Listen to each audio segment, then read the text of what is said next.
नमस्कार, आप देख रहे हैं न्यूज नेशन। मैं हूं आपके साथ श्वेता श्रीवास्तव। बड़ी कवरेज हमारी लगातार जारी है। चुनाव की हर तस्वीर सबसे पहले हम आप तक पहुंचा रहे हैं। जो बड़ी खबर इस वक्त कानपुर से आ रही है वो सबसे पहले आपको बताते हैं। कानपुर की मेयर के खिलाफ एफआईआर दर्ज की गई है। मेयर प्रमिला पांडे के खिलाफ एफआईआर दर्ज।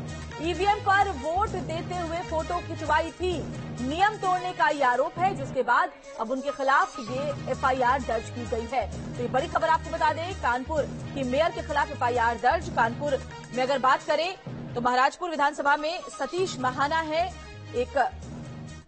जी हाँ, तो देखिए हर तस्वीर हम सबसे पहले आपको पहुंचा रहे हैं और देखिए हमारे तमाम सहयोगी ग्राउंड जीरो से हमारे साथ जुड़े हुए हैं। वो आप तक बता रहे हैं कि कैसे मतदाताओं का उत्साह तीसरे दौर के इस रण में नजर आ रहा है। हमारे साथ नवेद कुरैशी बने हुए हैं, लक्ष्मी उपाध्याय मेरे साथ जुड़ी हुई हैं। इसके अलावा मेरे साथ जो बाकी सहयोगी है वो भी अलग अलग जगहों से जुड़ रहे हैं। पंजाब से भी मेरे तमाम सहयोगी मेरे साथ हैं और साथ ही हमारे खास मेहमान हमारे साथ है वरिष्ठ पत्रकार एनके सिंह भी और विद्यानाथ झा भी इस वक्त हमारे साथ जुड़ गए हैं। उनका मैं रुख कर लेती हूँ। धीरेन्द्र पुंडीर भी हमारे साथ जुड़ गए हैं। पहले धीरेन्द्र जी का रुख कर लेती हूँ क्योंकि करहल सीट जो सबसे हॉट सीट है अगर तीसरे दौर के रण की हम बात करें, जहां से अखिलेश यादव हैं, उनके सामने एसपी सिंह बघेल हैं। हालांकि समाजवादी पार्टी साफ कह रही है कि वो तो कहीं पर स्टैंड नहीं करते, उनकी तो जमानत भी जब्त हो जाएगी। लेकिन क्या वाकई चुनौती इतनी आसान है अखिलेश यादव के सामने? धीरेन्द्र पुंडीर जी।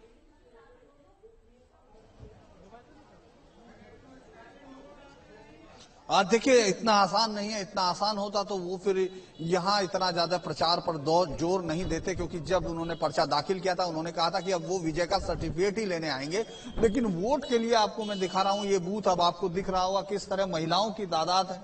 पूरे लाइन के साथ अब लोग जा रहे हैं, चूंकि अब यहाँ से लेकर दूर तक आपको लाइनें ही लाइनें दिखेंगी। ये इस बात की तरफ इशारा कर रहा है कि करहल में ये जो चुनाव है ये काफी हाई वोल्टेज चुनाव होने जा रहा है। यहाँ की पोलिंग भी काफी ज्यादा, जो पिछली बार की पोलिंग का रिकॉर्ड था उसको तोड़ने के लिए यहाँ कोशिश कर रहे हैं। दोनों उम्मीदवारों की ताकत पूरी तरह झोंकी हुई है, क्योंकि पूर्व मुख्यमंत्री अखिलेश यादव के लिए ये सिर्फ सीट इंपॉर्टेंट नहीं है, इसके आसपास के इलाके में उनको दोबारा से अपने आप को स्टेब्लिश करना है श्वेता।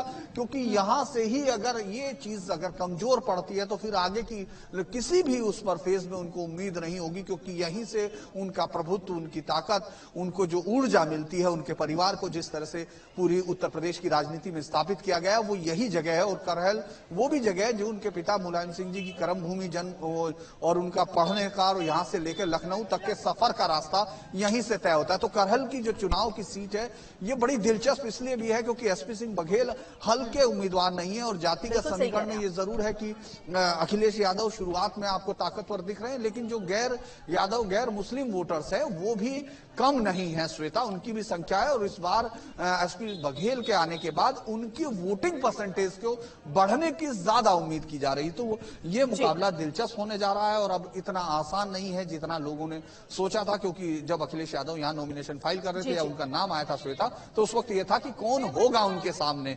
जो बीजेपी के मतदाताओं को बूथ तक लाएगा। मुझे लगता है एसपी बघेल उसमें तो कामयाब हो रहे हैं।